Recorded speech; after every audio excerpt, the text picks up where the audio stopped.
remember. Are we out of the woods? That's what I wanted to say. Are we out of the woods? Are we out of the woods?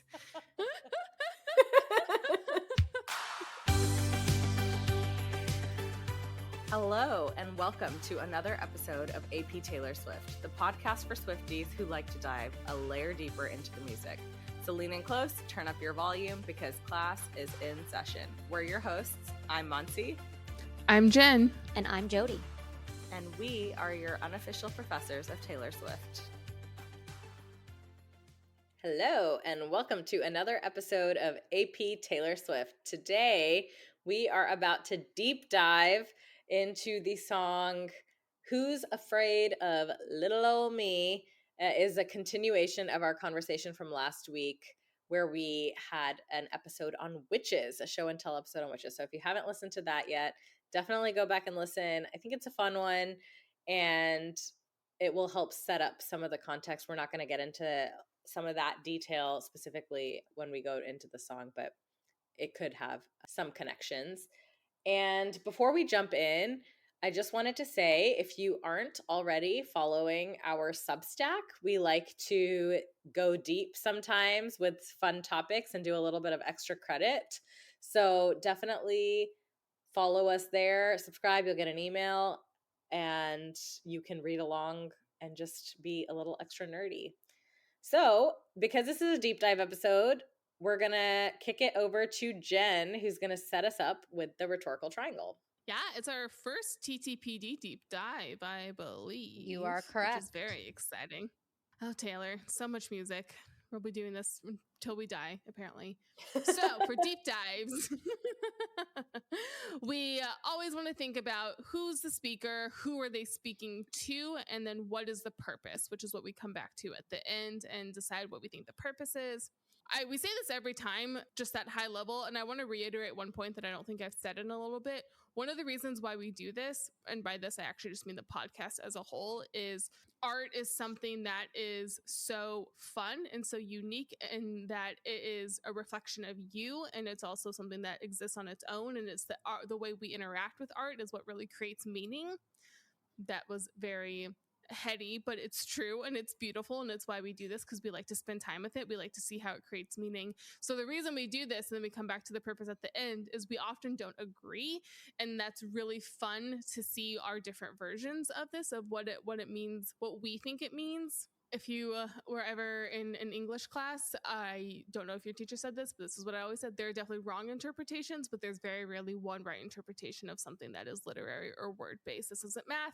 This is art, so it can be a little bit looser. So we just play with this. We have to say what is in the text. Ironically, usually my example is like, oh, you can't interpret Great Gatsby and say that, Gatsby was abducted by aliens, which is funny because on TTPD, there is actually a song that you can say is all about an alien abduction, and that would be a reasonable interpretation, but that's because it's supported in the text. So I just haven't said that in a while of why we do it this way, and it's because we like to see how we are creating meaning with art, and the fact that it's different is actually what makes it so beautiful, and I think why Taylor's work is so universal. There's a lot of songs that don't have differences, and most of her songs we do have slight differences in our interpretations, which is cool. Yeah, just the name of the game is back it up with evidence.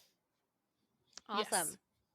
So we've got Who's Afraid of Little Old Me. As a reminder, this is off of the Tortured Poets Department, track 10, written by Taylor Swift, and it came out in 2024. I think before you even get into the lyrics, the title, Who's Afraid of Little Old Me, is an interesting place to start. Harkens back to two things for me. Who's Afraid of the Big Bad Wolf? And then Who's Afraid of Virginia Woolf, a play by Edward Albee. The two references that you get right out of the gate before you even get into the song. I actually know nothing about Who's Afraid of Virginia Woolf, the play. Read it 1,000 years ago. You're putting me on the spot.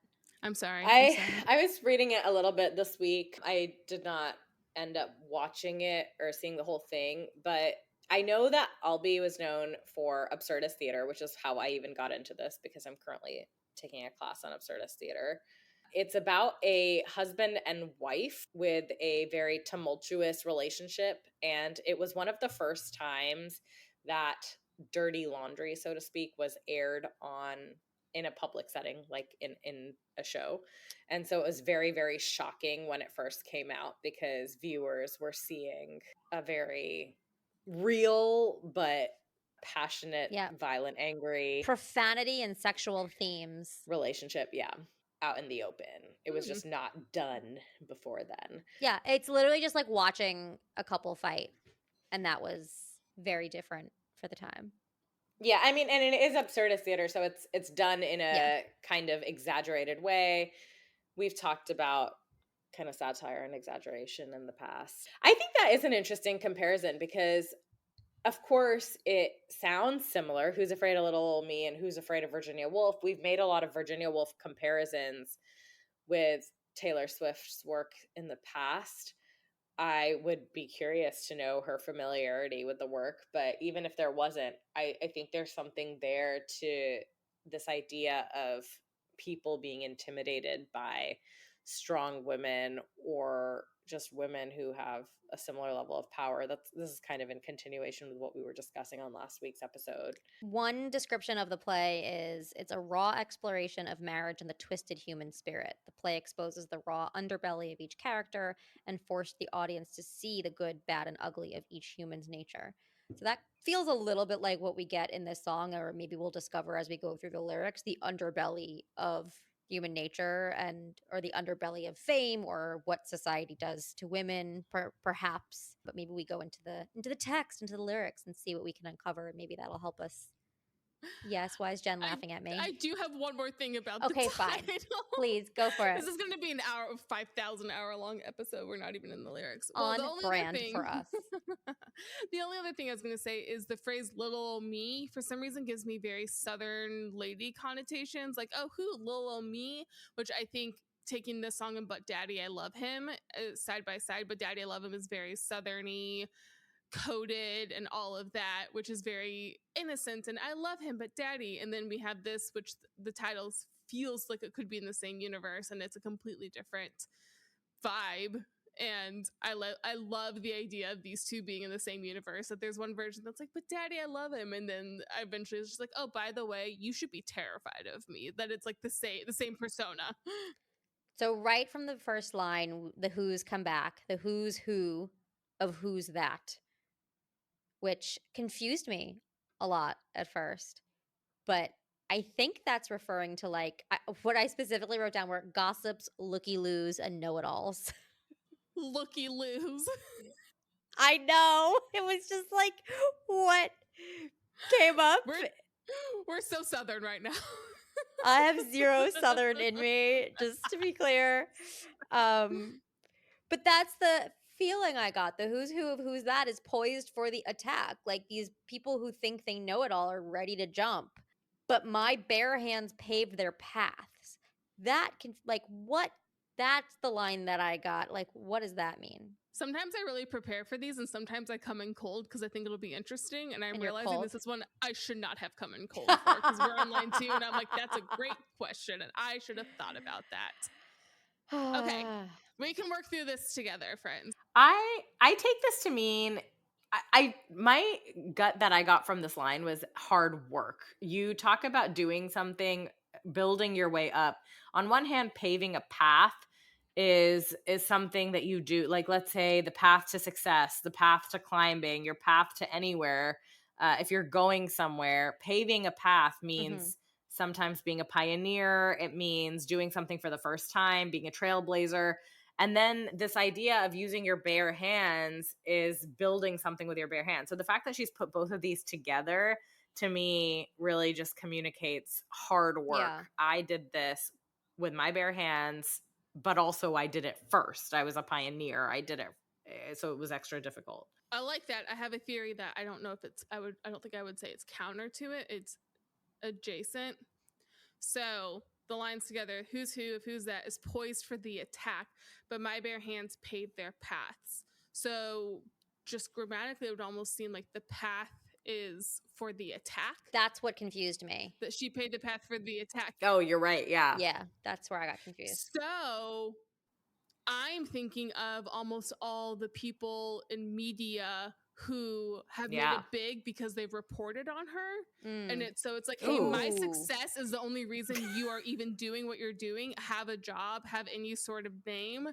And you are using the success I gave you because of my success, you are using it to attack me. Look at Jen immediately putting Taylor Swift as the narrator.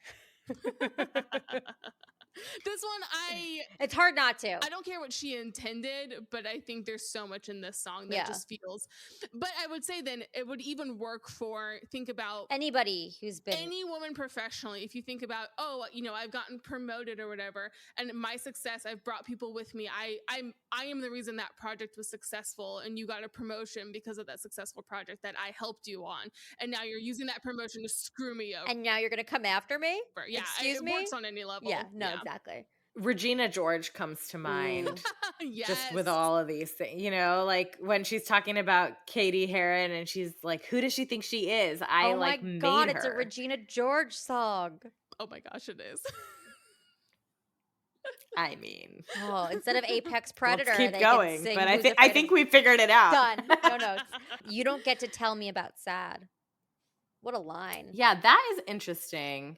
Because, okay, so far you have some spectators that are poised for the attack. She has actually, the narrator has made their lives somehow. But then why is the narrator sad? And why would they be sad? Like, the idea... Well, it's that you don't get to tell me about sad. Oh, I have a theory for this. Great. So I remember, this is going to be a throwback. So we've discussed this before. It's no secret. I'm Christian. I actually grew up going to a private Christian school. And this reminds me of almost weaponized empathy, which I saw a lot in Christian high school. So it's not like high schoolers in general are the most empathetic, but I remember specifically one friend essentially confronting her and being like, hey friend, you did this. Didn't feel like that was the nicest thing to do. And she essentially was like, I'm sorry that you're not comfortable enough in your relationship with God that this affected you that way. And I was like, oh, that feels not right. That feels super not right. So it reminds me of that, of this like weaponized empathy where it's like you shouldn't be sad because you're, you know, if we're going Taylor, you're a billionaire, successful person. So you can't be sad. You don't get to tell me how to feel. Exactly. But so it's like that kind of thing. This also reminds me of a Mean Girls reference when Gretchen Wiener is like, I'm sorry that my dad can do blah, blah, blah. My dad, the founder of Toaster Strudel. I don't remember the rest of the words, but yes. Something. But yeah, that weaponized empathy. So this first stanza is, there's someone wanting to attack me, and they're only in a position to attack because of my success, and they're using that position to tell me what I can and cannot feel. That I think the attack is that of determining what this narrator can or cannot feel. Yeah, I like that a lot. Great. Moving on. The next line, though, if you wanted me dead, you should have just said nothing makes me feel more alive. That, to me, is almost taking that first stanza and, like, putting it on its head, because she says you don't get to tell me about being sad, but now it sounds like she gets energy out of people antagonizing her. I think it's the attack. I think it's all referencing the attack. They're poised for the attack, and she's saying, well, if you wanted to attack me, just tell me. Like, if you don't like me, just tell me. That is motivating for me. And this is directly speaking to haters. And to me, I wrote a whole bunch of songs down that it immediately made me think of. It made me think of Mean, made me think of Shake It Off, Haters Gonna Hate. It even made me think of Delicate for a second. My reputation's never been worse. But when paired with the you don't get to tell me about sad, it's almost like, don't guilt me, just tell me that you don't like me. Maybe like don't be passive aggressive about it, or don't make me feel bad or tell me that I should be feeling bad for something.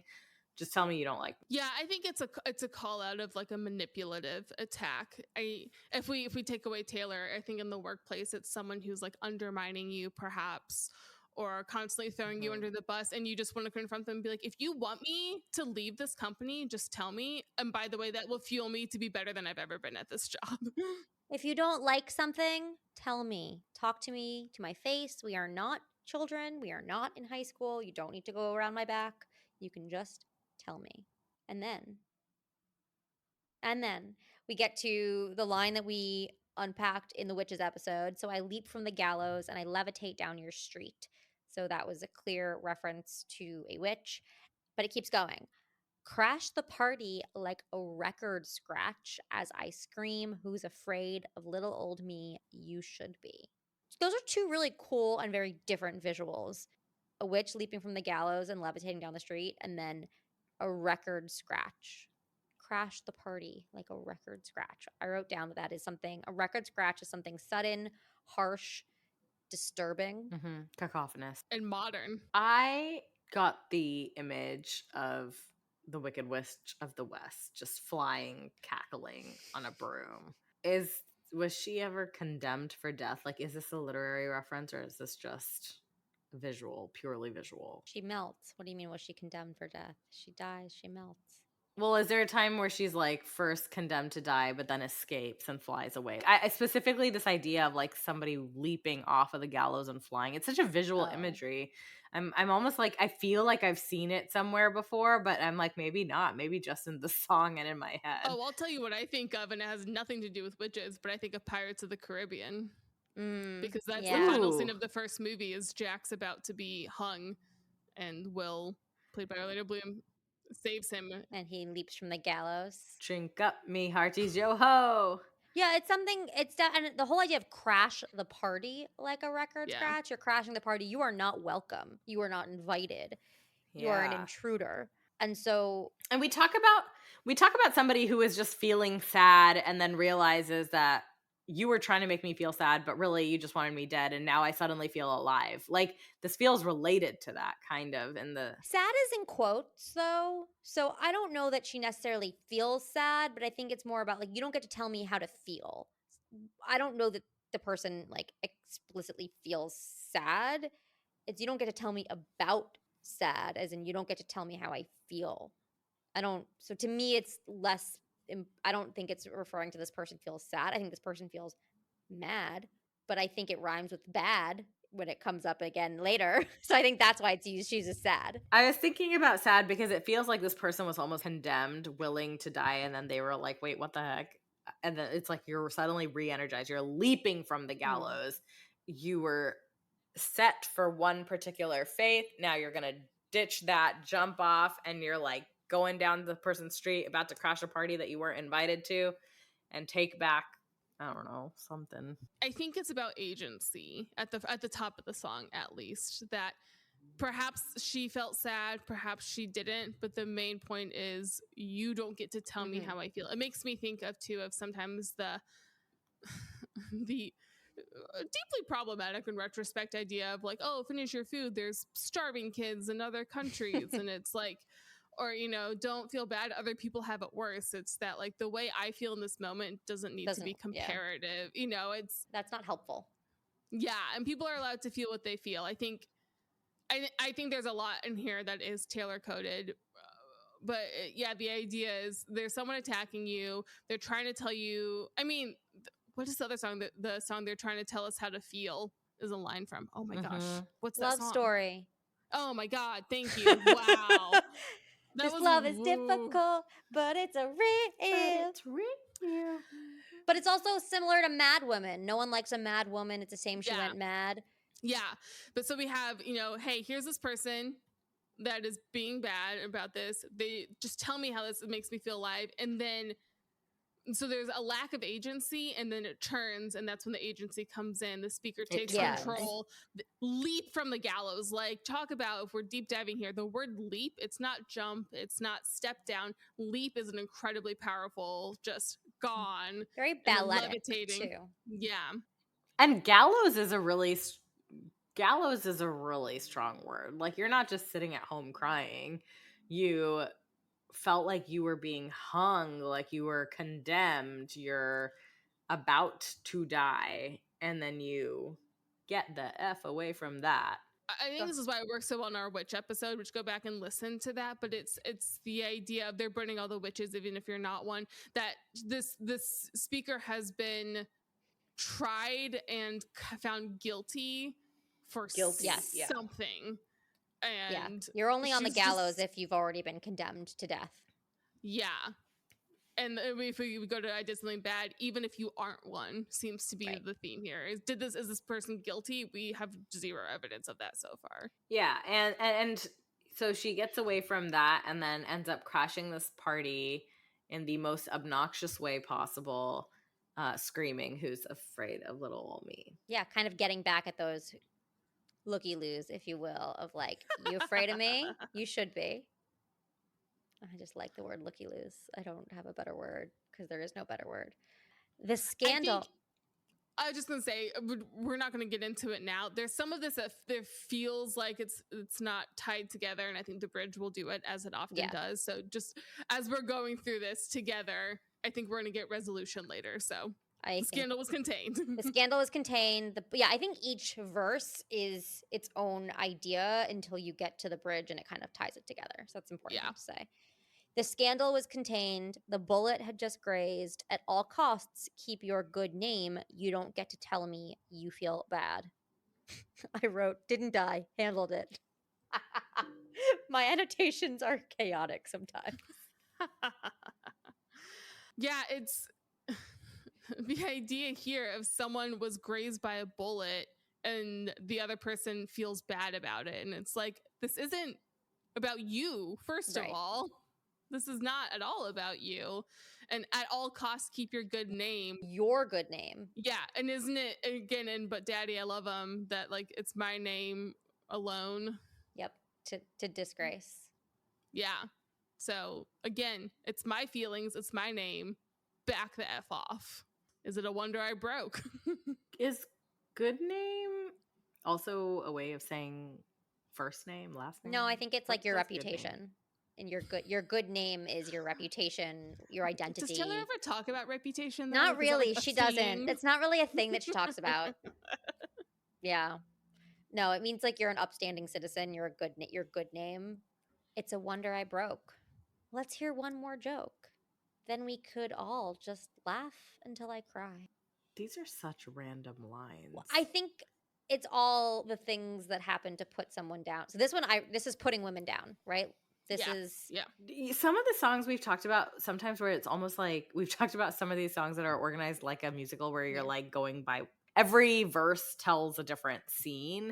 Do we feel like these are all connected, or do you think they're all different examples in which maybe women are put down and she's like, who's afraid of little old me? I think that it's a really good thing to explore because a lot of her songs that we look at are narratives and are very storytelling driven, and so we're able to go through a deep dive and go through her lyrics, and the story is all connected, and then you have the chorus, and then the story keeps going. And this is not like that. This to me reads like a monologue, like someone, again, if this was a musical, and it basically is in the Eras Tour, like this is a powerful song where she is just speaking directly to the people who have hurt her, wronged her, and saying how she feels and what she is thinking.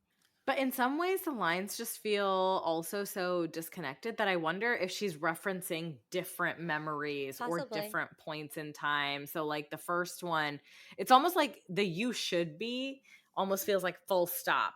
First scenario, who's who of who's that, poised for the attack. If you wanted me dead, you should have just said nothing makes me feel alive. Chorus, you should be, full stop.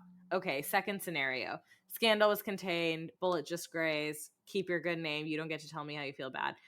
Full stop. And we've talked about this sometimes in the past where sometimes there'll be a critique on society, then maybe a relationship, maybe there's a career reference. And I'm thinking that in many ways this song is daring the listeners or the audience to answer this question, who's afraid of little old me? And making them question that. And so I'm now, as I'm reading this, I'm like, maybe there's multiple scenarios. And the point of this is, well, you should be scared in all of these situations, whether it's this scenario or another scenario. Here's why I'm really intimidating. I feel like this is that the way you've described this is also kind of a metaphor for this album as a whole, where it's not one thing that breaks you. It's a collection of a lot of things. Yeah. That break you, and this album is a collection of a lot of experiences, and I think that I like that perspective of it, Monty. This is a collection of a lot of different experiences because it's, the straw that breaks the camel's back, right? There's a lot of straw. It takes a lot of straw. There's a lot of different things that happen first. And maybe when you say you should be, or you don't get to tell me you feel bad is repeated, it could be a different you every time. So that when you get later and say you should be, it's like you all should be. Yeah, I was going to say the reason we talk about the rhetorical triangle is because it's a good framework for these questions of who's the speaker, who are they speaking to. And I think there are two versions of this. I don't know what my answer is yet, but I think that version is totally legitimate, that the yous are different. And then I think you can make an interpretation that the you is the same.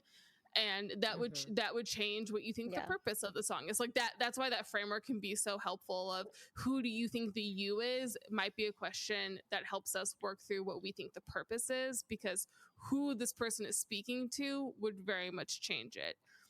So far, I still think there could be a thread of like essentially workplace, just general being a woman in the workplace. Career song. Because you're totally right. Is it a wonder I broke? Let's hear one more joke.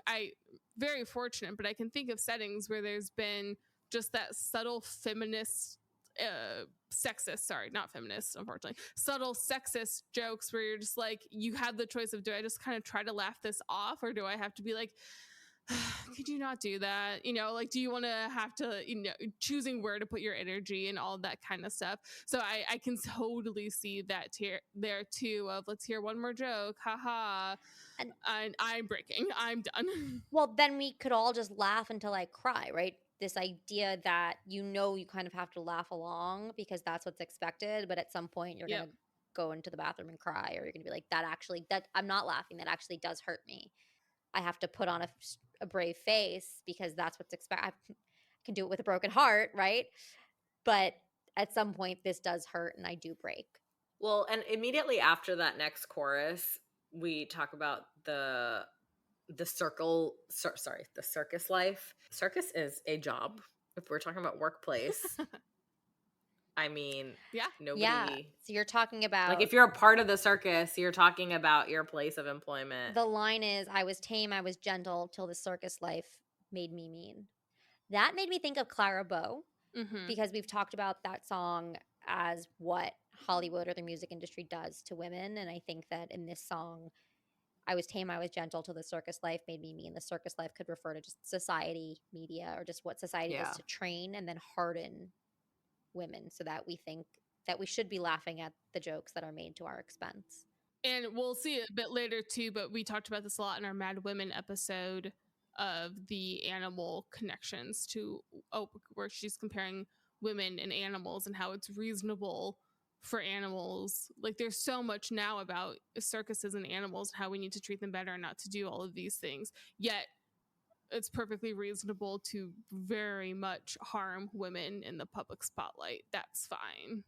Well, and the next line, don't you worry, folks, we took out all her teeth. I feel like I'm seeing this line in a new way from our last episode. But if we're going along with the animal analogy that you just brought up, Jen, you could say that she's an animal in the circus life that made her mean. But then you have other people saying, don't worry, we took out all her teeth. So imagine a lion or some animal at the circus that has been defanged, where the teeth have been taken out. So therefore, even though they're mean, they're actually harmless because the teeth have been removed. I originally always used to see this as a Fantine reference to Les Mis, because she has these beautiful teeth and has to sell them for work as a means of making money. And I also saw that I was tame, I was gentle, till the circus life made me mean. If we're thinking about this as like a work reference of just like, there's things at work that ruined me and made me mean, Fantine ends up selling her teeth for work. Like, she basically ends up becoming a prostitute to survive, to make money, to get by. And I don't know, that kind of makes that's kind of like what I used to see, but I'm like totally questioning that meaning. I think I kind of like the circus animal interpretation.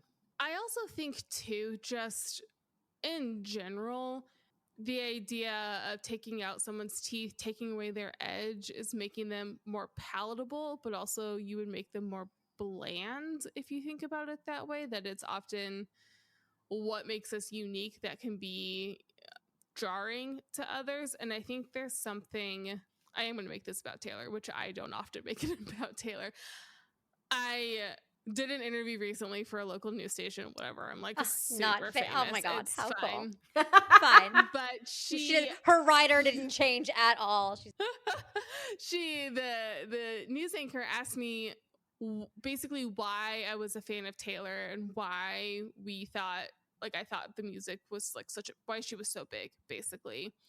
And I was trying to put it into words, and I still don't think I have it exactly put into words, but something about this song really resonates in that I think, having grown up with Taylor, you go back to like OG Taylor, Fearless, Speak Now, and there's like some brutal stuff in there, like Haunted and Better Than Revenge are no joke.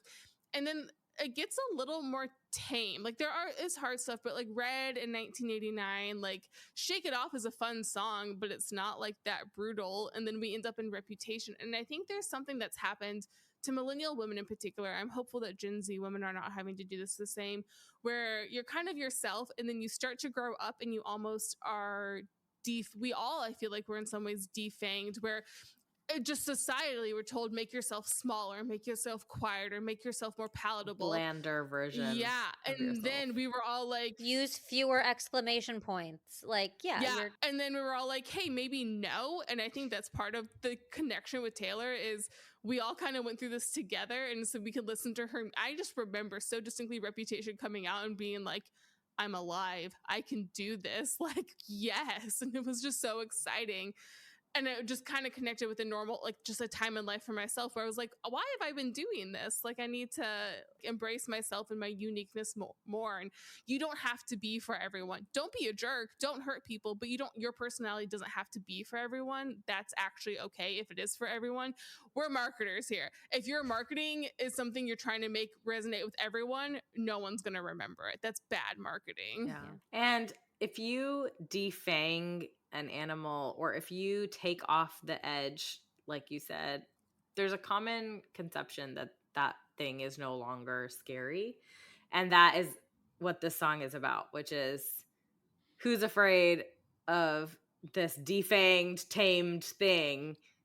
And she's like, well, you should be, just because that taming has happened. I think we're trying to get into this just because there has been this making smaller or this making more bland version does not mean that she is not still capable of being more than that, maybe. I think that's a really good transition to the bridge, which is next. So tell me everything is not about me, but what if it is? Then say they didn't do it to hurt me, but what if they did?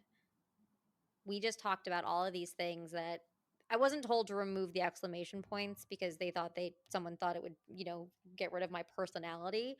It was, hey, this is what you need to do to fit in or to be taken seriously in the corporate world.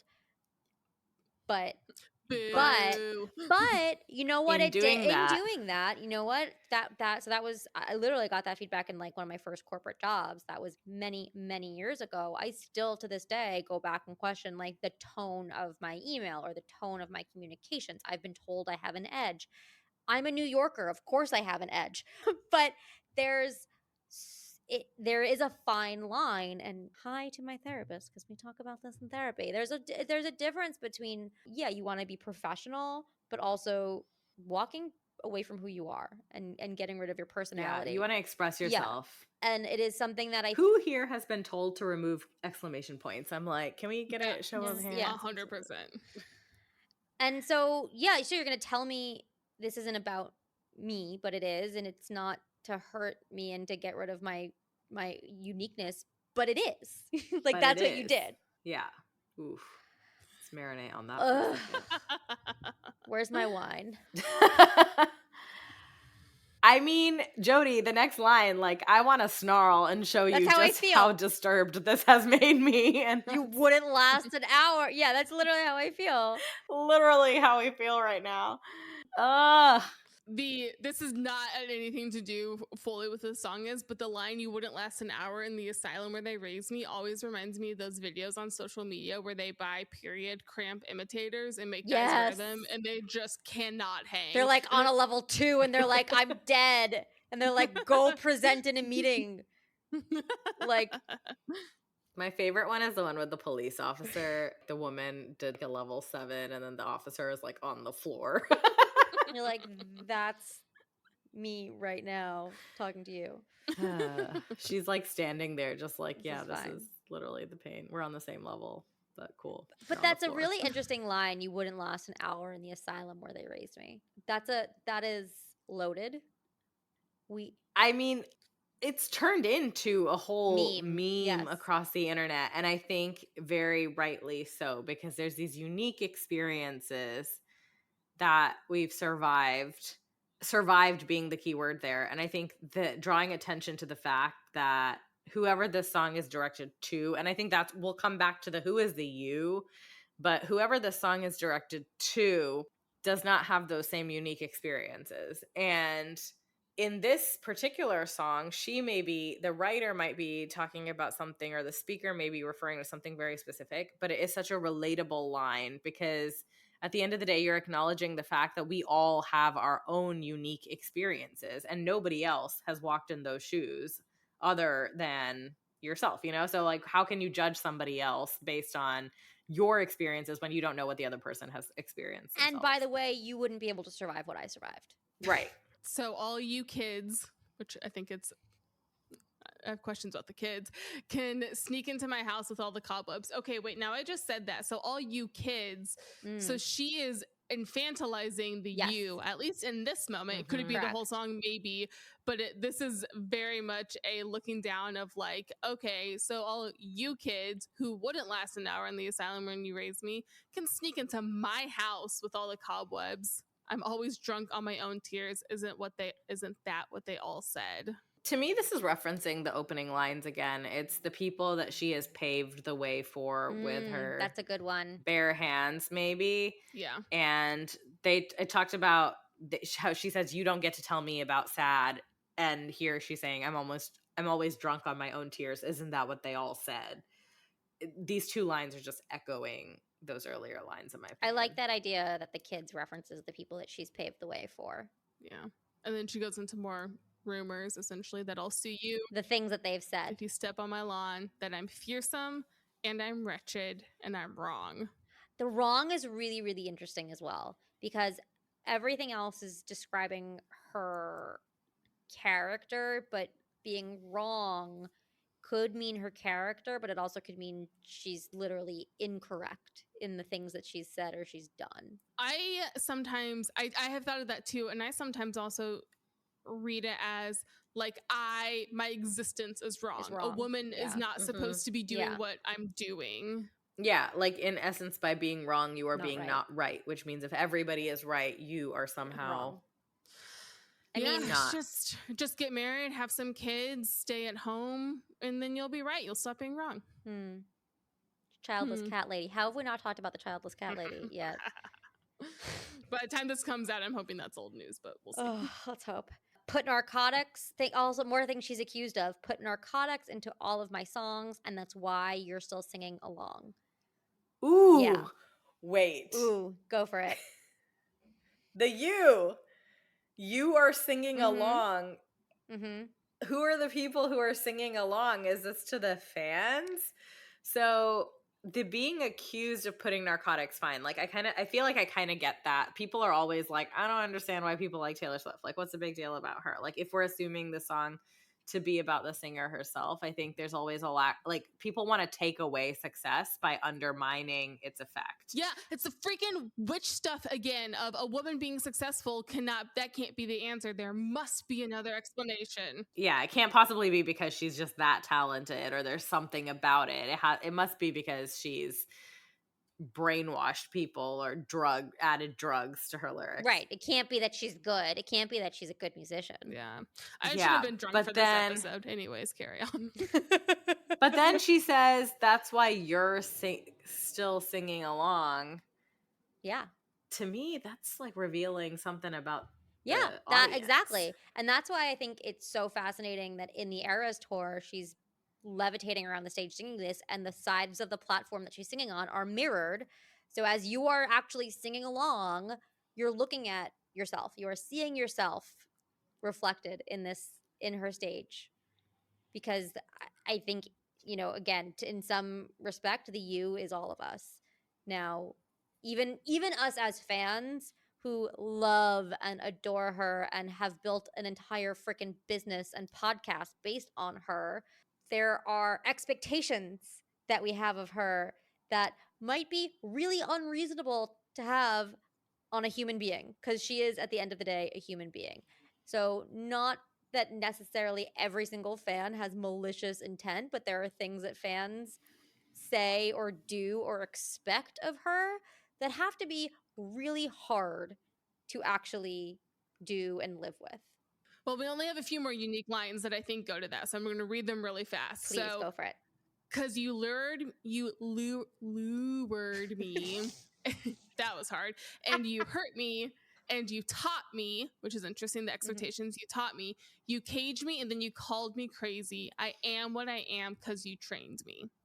So who's afraid of me? Wow. Yeah. I'm feeling a little defensive as a fan. And like, wait, when did I do that? I think there are fans who have, not going to name names, but sure. But again, I think even with the best of intentions, being a fan, come back to the States, do another leg of the tour. When is your next album? I actually, right? Like, I think it is exactly what she's saying. What you're saying is that there are some fans, I think she's referring to all of us. And I think it's a moment of self-reflection. To your point, if you're holding up the mirror, that's for everybody. And so it's for everybody to do a little bit of examining. And that makes me want to go back actually to the beginning of the lines, because I want to still question, you don't get to tell me about being sad. I'm wondering, like, there was so much pressure. I think at this point we're kind of like all leaning into like, what if the speaker is Taylor, right? Like, she did. We didn't talk about it in this episode. Yeah. She did. She said, "Put narcotics into all of my songs. That's why you're still singing along." Like, she put herself in. I was just gonna say, we can back out and generalize, but I think for the exercise of just tying it all together, like, let's assume the speaker is Taylor for a second. And I think there was so much hype and expectations around this TTPD album, of it being a breakup album, about being sad. I'm questioning, is the "you don't get to tell me about sad," is that a call out to the fans who were like more devastated than her about her breakup? Like, I don't know. We don't know all the situation, but there was so much chatter about this thing. To me, if the song is targeted towards the audience of a fan and being like, you made me this way, you have done these things, and you should be more afraid of me than you are, I'm like, I'm scared. You should be. You should be. Well, do we want to get into the purpose then? Yeah, I think we're dancing around it. I think we're dancing around it. Jen, you sound like you know your purpose. I do. I do think that the songs does make there be there's a uniquely Taylor bent to it, but I still stand by, I said this when we did our Tortured Poets just reaction. So much of this album as a whole is sort of playing with this idea of genre and almost these two-dimensional characters in each song. And the point of the album, in my opinion, is, as we get through all of them, is that humans are complex, humans are messy. And I think whether you're famous or just existing on social media, I would even argue, there's this, I think this song is commenting on the tendency for other people to view women in particular, but really view anyone that they don't know super well in this kind of 2D way where, you know, it's, I know what's best for you. Well, I don't think you're mourning appropriately. I think you need to do this. Yeah. And it famous or not, there people do that all the time. And this song, I think, is jumping through all of those and saying, like, hey, like, the more you put me in the box, basically the more you put me in a box and tell me what is and isn't okay, the more I absolutely want to and eventually will explode. And it's, I think this song to me is that breaking point that I think anyone who exists on social media or is posting to there's like such this trend.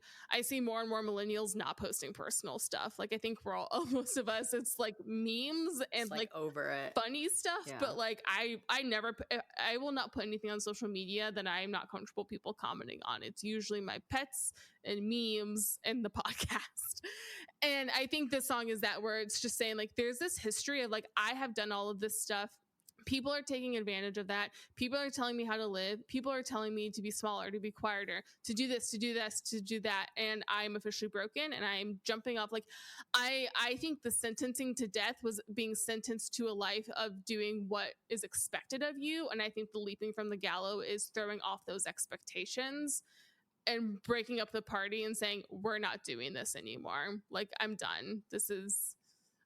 I do not accept that sentence, and I'm going to go do what I want to do. And you should be scared because I'm officially snapped. And I love that for all of us. Yeah, I think I'm very similar on the purpose. What you just said, that this is her snapping. This is the song that happens after But Daddy, I Love Him. This is then she snaps and you get this, because I see a lot of parallels in But Daddy, I Love Him in this song, in that there are expectations that other people have for you and you don't give a shit. This is what I want. This is what I'm going to do. And so that song, But Daddy, I Love Him, was upbeat and about falling in love and not caring what other people think. And this one, to your point, Jen, is a snap. And it is, I think the purpose of the song is a bit requiring the listener to be more self-aware of all the times that you have had expectations of other people, and to also be aware of, wait, what are the expectations that other people have had of me that have made me the way that I am? And the lines that I don't think resonated differently with me today than they usually do, or so tell me everything is not about me, but what if it is? They said, then say they didn't do it to hurt me, but what if they did? When we were talking about work and all the different things that we've been told to do to show the way we need to show up, and wait a second, it's changing who I am. There are instances where I have been told to do things, whether at work or in my personal life, that go beyond just, here's how you show up as a... Show up. I was hoping you would say the words show up, because the number of times feedback has, you're just not showing up. But what I was going to say is it goes beyond just like the intention is here's how you should show up, but it's beyond that. It's you're trying to change who I am. And I'm not going to be an asshole. I know how to show up and be a professional person. Well, it's like you don't know how the other person wants you to show up. You're just going to show up how you are. I think even, in personal, like the whole idea of a childless cat lady, it's like, excuse me, you have an expectation for who I should be that is not, and I'm not meeting your expectation. Boo-hoo. Yeah, that's your problem. And that's what this song is saying. Right. Like, that's your problem. If you think that it's scary for me to stand up and say these things, well, you're the reason. Be scared. Be scared. You're the reason I'm saying these things. And so I actually find this song very empowering. Yes, I do think when you put the Taylor Swift lens on as a fan, you do kind of go, oh, yeah, I want to be more aware of what I have said about her and her personal life, or why is she with this person, or why is she looking happy here? Yes, I do want to, think about that. But taking the Taylor Swift out of the song, which again is what her songs are amazing, not because of who she or what she's written them about. It's about what they mean for us. There are no narcotics in her songs. They are just deeply, deeply resonant. And I think this is one of those songs where I feel very empowered by this song. So the purpose is empowerment. I think you're so right in that there's the two sides to it. It's empowering, but it should also be a moment of reflection. Yes. It shouldn't be empowering to the point of I can do whatever I want, screw everyone else. It should be empowering of like accepting who I am and not letting myself be swayed by other people's who don't know me opinions. But also maybe I should pause. Am I doing this to anyone else? Yes, because correct. I don't want to do that either. I think you both have summarized it pretty nicely. The one specific thing that I was thinking as you were talking about this was going back to Jen's comment about social media. I think because social media has this tendency to serve things that validate what you already believe or align with what you want to see, we have this echo chamber effect, which I think everybody's really familiar with, where you start to believe that your experience is the only one that matters, or your experience is the only one that exists. And I'm totally guilty of falling for this trap every now and then as well. We all individually get stuck in these echo chambers, and therefore when we see somebody share something about their own lives, we look at it through the lens of only our experiences, and we don't have this muscle sometimes to orient to the other person's experiences. So I think that reminder of, or you wouldn't last an hour in the asylum where they raised me, is kind of at the crux of it, of we have to remember to not project our own experiences onto other people. If somebody has gone through a bad breakup, we cannot tell them how they must be feeling. If somebody is going through a particular experience, we cannot tell them what that is. Maybe there's a way that I would feel about it in that particular way, but that's my experience. And there's this gap that we have with each other where we try to understand the world and understand others through our own lenses, but it's just limited. And so we tend to underestimate each other, basically, is kind of what I'm getting. The who's afraid of little me, to me, is like, don't underestimate me. Don't just look at me or try to understand me through your lens, because you will be that's minimizing me. That is not doing me justice. It's not doing my experience justice. It's being diminishing, and it's being reductive. So I'm kind of reading this as, be scared. Assume the person is bigger than you have imagined. Assume there's more that you don't know. Don't underestimate basically other people, because any assumptions that you make based off of your own experiences are just not going to be doing it justice. I loved what you said about that muscle, because that's actually what I love about what we do on this podcast and what I love about literature. When we take on our show and tells these different lenses, we're actually working that muscle. There's actually a lot of evidence that reading more helps you develop empathy, because every time you read a new book, you're in a different person's point of view. So the more you do that, the more that muscle is built up. But like last week, I did something bad from a witch lens when we did it in a satire lens, and that is still using that muscle of, I'm going to look at this thing and think about it this way, and I'm going to look at it again and think about it this way. And like, it's just practicing that muscle. I know the challenge I always give people: here's your homework assignment. I've been giving homework assignments lately. I'm going to give you another one. I love it. It's something that I like to try to do, but look at your bookshelf and look at the authors, and then try in the next month or two to read a book by an author who is nothing like anyone who's on your shelf. So if you tend to read, you can stay in the genre. If you tend to read, this is a very common thing with some of the dudes I know, of loving sci-fi, that's fantastic. Read some Octavia Butler, read some sci-fi written by a Black woman. Just mix up the type of authors you're reading, and that you'll be amazed of it's a really good way to start building that muscle of getting different viewpoints. Reading is a really good way to do it. You can never live your life as someone else, but reading's about as close as you can come. So it's good to do. And if you're looking for a good book recommendation, we have a bookshop page of our own in the show notes. So we've got lots of book recommendations. They're organized by the episodes that we do. So I don't know if that's going to help you, but find a good book. Jen's really good for book recommendations. I feel like you are the encyclopedia of book recommendations. I feel like I had to make my master's degree worth something.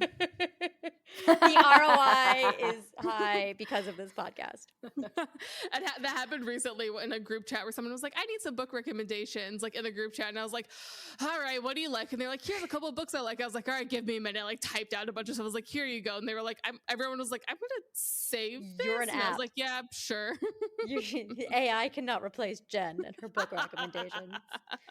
Who's afraid of Jen's book recommendations? Goodreads should be afraid of little old you. There you go. So is this a Regina George song? I'm going to bring it back to where we started. Is this still a Regina George song? I love Regina George, so I'm going to say yes.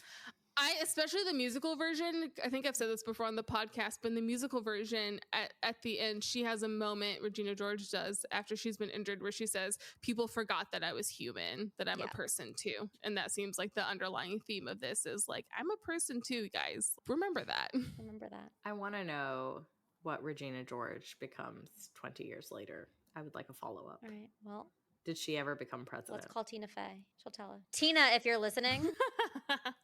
I'm going to pitch that Regina George became Jan from The Office. I don't know why, but that was the connector my brain just made. Oh, yeah. Very intense, very strong, a little bit unhinged. She would end up in an office job. That feels fitting. We're projecting. No, I think she could have become president. We're underestimating her. Well, we're gonna have to We're gonna have to do a Mean Girls episode of this show, and the most literary literature. Hey, of all it's our pod, and we'll do what we want Honestly. to. Yeah. Well, that is all we have for you today on this episode of AP Taylor Swift. Join us next time as we overanalyze another Taylor Swift song right here. That is all we have for you today on AP Taylor Swift. Be sure to rate and review us on your favorite podcast app. Follow us at AP Taylor Swift on all social channels to stay up to date. And join us next time as we overanalyze the next Taylor Swift song on AP Taylor Swift.